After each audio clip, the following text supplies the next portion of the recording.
എല്ലാവർക്കും ഉപകാർ ചാനലിലേക്ക് സ്വാഗതം. ഇന്ന് ഞാൻ പറയാൻ പോകുന്നത് പ്രൊജക്റ്റ് ബേസിൽ എങ്ങനെ നമുക്ക് ടൈം ഷീറ്റ് പ്രിപ്പയർ ചെയ്യാം എന്നുള്ളതാണ്. പ്രൊജക്റ്റ് ടൈം ഷീറ്റ് പ്രിപ്പയർ ചെയ്യുന്നതിന് വേണ്ടി ഡേറ്റ ഉള്ളത് ടൈം ഷീറ്റിലാണ്. സൈറ്റിൽ നിന്ന് അല്ലെങ്കിൽ ലൊക്കേഷൻ ഏതാണോ വർക്ക് നടക്കുന്ന ലൊക്കേഷനിൽ നിന്ന് ഓരോ ലൊക്കേഷനിലും ടൈം ഷീറ്റ് നമുക്ക് ലഭിക്കും. ഈ ടൈം ഷീറ്റ് നമ്മൾ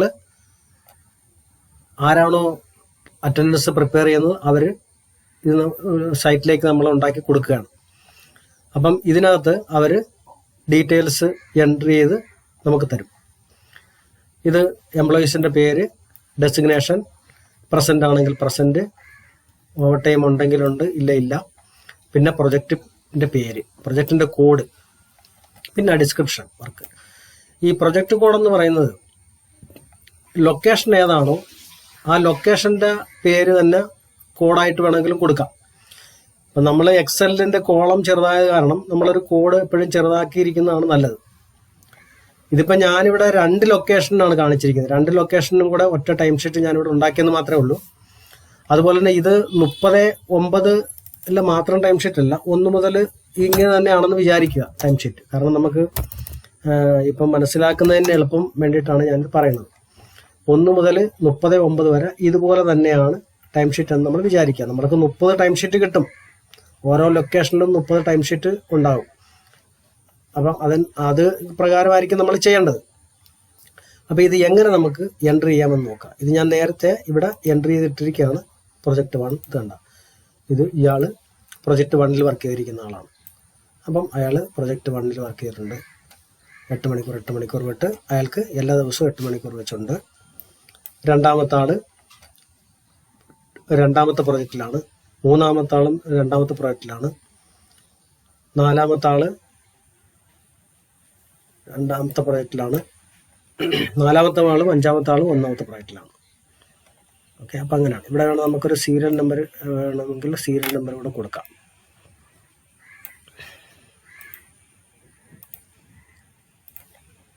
ഒന്ന്, 2, 3, 4, 5, 1, 5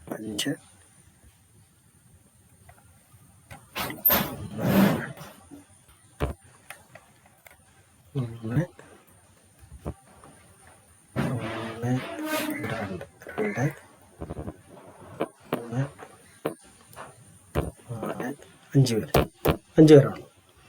ഈ 5 ആൾക്കാരാണ് എൻ്റെ ടൈം ഷീറ്റ് നമുക്ക് കിട്ടിയിട്ടുള്ളത്. അപ്പം ഇത് ആ ടൈം ഷീറ്റ് പ്രകാരം നമ്മളിവിടെ എൻട്രി ചെയ്തിട്ടിരിക്കുകയാണല്ല. നിങ്ങൾക്ക് അത് ആ ടൈം ഷീറ്റ് നിങ്ങൾക്ക് നോക്കിക്കഴിഞ്ഞാൽ മനസ്സിലാകും. ഇതിനകത്ത് ഇത് പ്രൊജക്റ്റ് നമ്പർ 1, പ്രൊജക്റ്റ് നമ്പർ 2 ഇങ്ങനെ.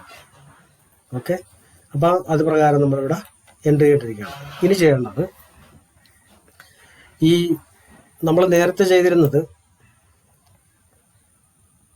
പ്രൊജക്റ്റ് നമ്മൾ പ്രസൻറ്റും ആബ്സെൻറ്റും ലീവുമാണ് ചെയ്തിരുന്നത് അല്ലേ. അപ്പം നമുക്കിവിടെ ഇപ്പോൾ ആവശ്യം വരുന്നത് നമുക്ക് ഒരു കോളം വേണം. ഇത് പ്രൊജക്റ്റിന് വേണ്ടിയിട്ട് നമുക്ക് ഒരു കോളം എടുക്കാം. ആബ്സെൻറ്റും ലീവും എപ്പോഴും ആവശ്യം വരുന്നതാണ്. അതിന് നമ്മൾ ചേഞ്ച് ഇല്ല.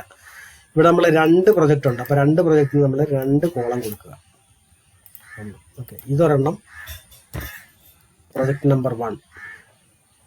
ഓക്കെ, ഇത് project number 2. Project number 2. Okay, ഇനി നമ്മൾ എങ്ങനെയാണ് എൻട്രി ചെയ്ത് നോക്കാം. ഫസ്റ്റ് ചെയ്യേണ്ടത്, ഈ പ്രൊജക്റ്റിലുള്ള ഈ പ്രൊജക്റ്റിലുള്ള എത്ര സമയം പ്രൊജക്റ്റ് ചെയ്തിട്ടുണ്ടെന്ന് നമ്മൾ കണക്കാക്കുക. ഇപ്പം അതിന് ചെയ്യേണ്ട ഫോർമുല കൗണ്ട് ഇഫ് അടിക്കുക. കൗണ്ട് ഇഫ് അടിച്ചിട്ട് റേഞ്ച് എടുക്കുക. റേഞ്ച് ഇവിടുന്ന് ഇവിടം വരെയാണ്. 1-ാം തീയതി മുതൽ 31-ാം തീയതി. ഓക്കെ, എന്നിട്ട് ഇവിടെ ബ്രാക്കറ്റിൽ 1 PRJ എന്ന് കൊടുക്കുക. ഓക്കെ, കൊണ്ടടിക്കുക. എന്താ 30. അപ്പം 30 പ്രൊജക്റ്റ് വർക്ക് ചെയ്തിട്ടുണ്ട് അവർ. ഓക്കെ, ഇനി അതുപോലെ തന്നെ നമുക്ക് ഇങ്ങോട്ട് ഇത് ഡ്രാഗ് ചെയ്യാം.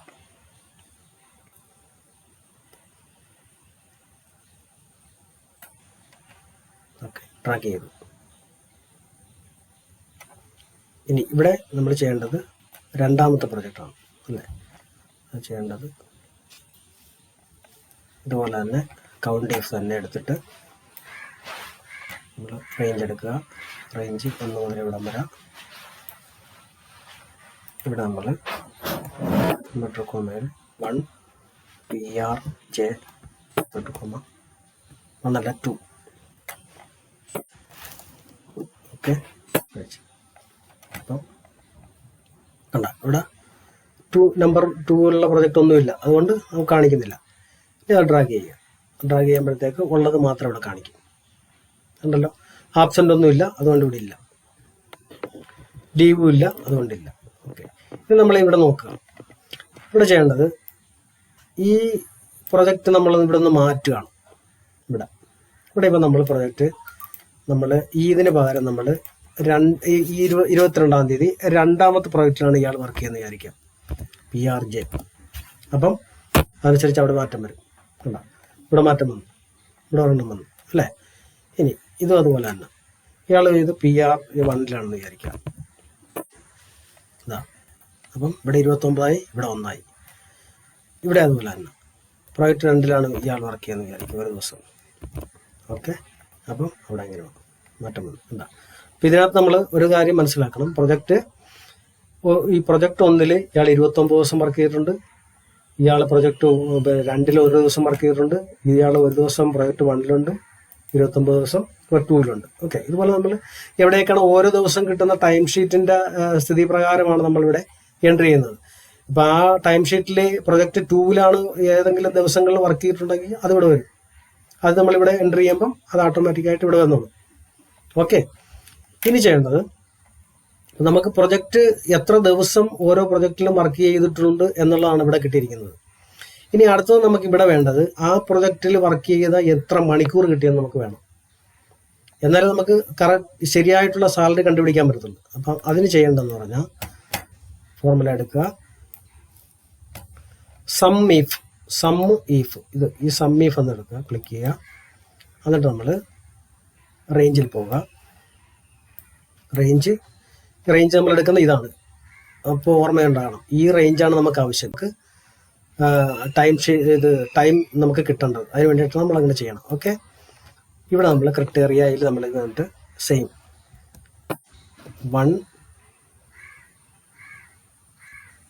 1 PRJ എന്നിട്ട് ഇവിടെ സമ്മിൻ്റെ റേഞ്ച് എന്ന് പറഞ്ഞാൽ ഇതാണ് സമ്മിൻ്റെ റേഞ്ച് കൊടുക്കുക. ഓക്കെ, ഇനി ക്ലിക്ക് ചെയ്യുക. 232. ഓക്കെ, 232 മണിക്കൂർ വർക്ക് ചെയ്തിട്ടുണ്ട്. ഓക്കെ, ഇത് ഇഗ്നോർ ക്ലിക്ക് ചെയ്ത് മാറ്റിയേക്കാം. ഓക്കെ, 232. അപ്പം 232 മണിക്കൂർ അയാൾ ഈ ഒന്നാമത്തെ പ്രൊജക്റ്റിൽ വർക്ക് ചെയ്തിട്ടുണ്ട് അല്ലേ. ഇനി രണ്ടാമത്തെ പ്രൊജക്റ്റിലും അതുപോലെ തന്നെ കാണണം. ഈക്വൽ അടിക്കുക, സം എടുക്കുക, സം ഈഫ് റേഞ്ച് ഇത് തന്നെ പോവുക. റേഞ്ച് ഇത് തന്നെ 31 വരെ എടുക്കുക. ഇവിടെ റേഞ്ച് 2 PRJ. ഓക്കെ, പിന്നെ ഇവിടെ ഈ റേഞ്ച് എടുക്കുക. ഓക്കെ, ഇവിടെ ഒന്നുമില്ല, പ്രൊജക്റ്റ് 2 വരണ്ടാണല്ലോ, ഒന്ന് കിട്ടി. സം ഈഫ് ഇത് ഇവിടെ പോയി, ഇത് വന്നിട്ടില്ല. ഓക്കെ, എടുക്കുക. ഓക്കെ, നമ്മൾ എടുത്തതിലെന്തോ ഒരു റോങ് വന്നാണ്. അപ്പം ഓക്കെ അല്ലേ, ഇതാണ്. അപ്പോൾ നമ്മൾ സം ഈഫ് ഫസ്റ്റ് എടുത്ത് അത് കഴിഞ്ഞിട്ട് പിന്നെ മുന്നോട്ട് കോമയിൽ നമ്മൾ 2 PRJ അത് വന്നു, അങ്ങനെ ഇത് കൊടുത്തു. അപ്പോൾ ആ റേഞ്ച് വന്നു. ഓക്കെ, ഇഗ്നോർ ചെയ്യേക്കാം ഇത്. അവിടെ നമ്മൾ എന്തോ റോങ്ങിൽ ഒരു ഫോർമുലയുടെ ഒരു കോളം കിടക്കുന്നതാണ്. അത് നമുക്ക് പ്രശ്നമില്ല, അത് നമുക്ക് ശരിയാക്കാമെന്നു. അപ്പോൾ ഇത് ഓക്കെ. ഇനി അതുപോലെ തന്നെ ഇതും ചെയ്യാം. ഇത് നമുക്ക് ചെയ്യേണ്ടതെന്ന് പറഞ്ഞാൽ നമുക്കിത് എളുപ്പവഴി എന്ന് പറയുന്നത് ഇങ്ങോട്ട് നമുക്ക് ഡ്രാഗ് ചെയ്യാം ഇങ്ങോട്ട്. അതായത് നമുക്ക് ഈ കോളം മതി, ഈ കോളം വേണ്ട. ഓക്കെ, നമുക്ക് ഏത് കോളമാണ് ആവശ്യമുള്ളതെന്ന് ഡ്രാഗ് ചെയ്യാൻ പറ്റും. ഇതാണ് നമുക്ക് ഡ്രാഗ് ചെയ്യേണ്ടത്. അപ്പം നമ്മൾ ചെയ്യേണ്ടത് ഇതിങ്ങോട്ട് എടുത്തിട്ട് ഇങ്ങനെ ക്ലിക്ക് ചെയ്തിട്ട് ഡ്രാഗ് ചെയ്യാം ഇങ്ങനെ. അതായത് ഇത് ക്ലിക്ക് ചെയ്യുമ്പം ഇത് ഇവിടെ വരും, ഇത് ഇവിടെ വരും. ഓക്കെ, അതിന് വേണ്ടിയിട്ട് ക്ലിക്ക് ചെയ്യുക. ഓക്കെ, നമുക്ക് മിസ്റ്റേക്ക് റോങ് വന്നിട്ടുണ്ട്, നമുക്ക് ക്ലിക്ക് ചെയ്ത് കളയാം. ഓക്കെ, നോക്കാം. ഇതിനകത്ത് ഇപ്പം ഇനി നമ്മൾ ചെയ്യേണ്ടതെന്ന് പറഞ്ഞാൽ ഇവിടെ ഇപ്പം നമ്മൾ ഡ്രാഗ് ചെയ്യുമ്പോൾ ഒരു പ്രശ്നമുണ്ട്, ഒരു കോളം മാറിപ്പോവും. അപ്പോൾ അത് നമ്മൾ നോക്കിയിട്ട് അത് ചെയ്യാൻ പറ്റും. ഇത് ഓക്കെ, കറക്റ്റാണ്. ഇത് കറക്റ്റാണ്. ഓക്കെ, അപ്പോൾ ഇവിടെ റോങ് വന്നിട്ടില്ല, കറക്റ്റാണ്. ഓക്കെ, അപ്പോൾ ഇത് പ്രൊജക്റ്റ് ബേസ് ഇതെല്ലാം വന്നിട്ടുണ്ട്. ഓക്കെ, ഇനി നമ്മൾ ഇവിടെ ഇപ്പം ഇത് ആംഗിൾ ഒരെണ്ണം മാറ്റി കൊടുക്കാം. ഇപ്പം ഇവിടെ 2PRJ കൊടുത്തു. ഓക്കെ, അപ്പോൾ വ്യത്യാസം വന്നു കണ്ടോ. അപ്പം ഇപ്പം എങ്ങനെയാണെങ്കിലും 240 വരുള്ളൂ, 240 മണിക്കൂറേ വരത്തുള്ളൂ. അപ്പോൾ അത് അങ്ങോട്ടും ഇങ്ങോട്ടും മാറി വരും. ഈ പ്രൊജക്റ്റ് മാറുന്ന അത് മാറ്റം വന്നുകൊണ്ടിരിക്കും. ഓക്കെ, പ്രൊജക്റ്റ് ഇവിടെ മാറുന്നത് എങ്ങനെയാണോ അതുപോലെ തന്നെ ഇവിടെ ഓരോ പ്രൊജക്റ്റിലും വ്യത്യാസം വരും. ഇനി നമ്മൾ ചെയ്യേണ്ടതെന്ന് പറഞ്ഞാൽ ഇവിടെ ടോട്ടൽ ഡേയ്സ് വരണം. ടോട്ടൽ ഡേയ്സ് എന്ന് പറഞ്ഞാൽ നമ്മളിപ്പോൾ കഴിഞ്ഞ എപ്പിസോഡിൽ ഞാൻ പറഞ്ഞ പോലെ തന്നെ നമുക്ക് ഈ കംപ്ലീറ്റ് ആയിട്ട് പ്രൊജക്റ്റ് നമുക്ക് കിട്ടണം. ഓക്കെ, അതിന് വേണ്ടിയിട്ട് എത്ര ദിവസം അവർ വർക്ക് ചെയ്തിട്ടുണ്ടെന്നുള്ളതിന് കംപ്ലീറ്റ് ആയിട്ട് നമുക്ക് കിട്ടണം. അതിന് വേണ്ടിയിട്ടാണ് നമ്മളിത് ചെയ്യണം. അത് നമ്മൾ ഇത് ഡിലീറ്റ് ചെയ്തിട്ട് നമ്മൾ നേരത്തെ നമ്മൾ പി ആഡ് ചെയ്തതാണ് ഇവിടെ കിടക്കുന്നത്, പി ആഡ് ചെയ്തതാണ്. അപ്പോൾ അത് മാറ്റിയിട്ട് നമുക്ക് ഇത് മാത്രം ആഡ് ചെയ്താൽ മതി. ഇങ്ങനെ ഓക്കെ, ഇങ്ങനെ ആഡ് ചെയ്യുക. ഇങ്ങനെ ആഡ് ചെയ്ത് കഴിഞ്ഞാൽ ഇതെല്ലാം 30 കിട്ടണം. എല്ലാം 30 വന്നിട്ടുണ്ട്. അപ്പോൾ ഇതെല്ലാം ഓക്കെയാണ്, എല്ലാം കൃത്യമായിട്ട് വന്നിട്ടുണ്ട് അല്ലേ. അപ്പം അതനുസരിച്ച് അതുപോലെ തന്നെ അവരുടെ ടൈം ഷീറ്റിലെല്ലാം കൃത്യമായിട്ട് അവരുടെ എമൗണ്ട് എല്ലാം സാലറി മുഴുവനും അതുപോലെ തന്നെ വന്നിട്ടുണ്ട്. ഓക്കെ, ഇതാണ് പ്രൊജക്റ്റ് വൈസ് നമ്മൾ ചെയ്യുന്നത്.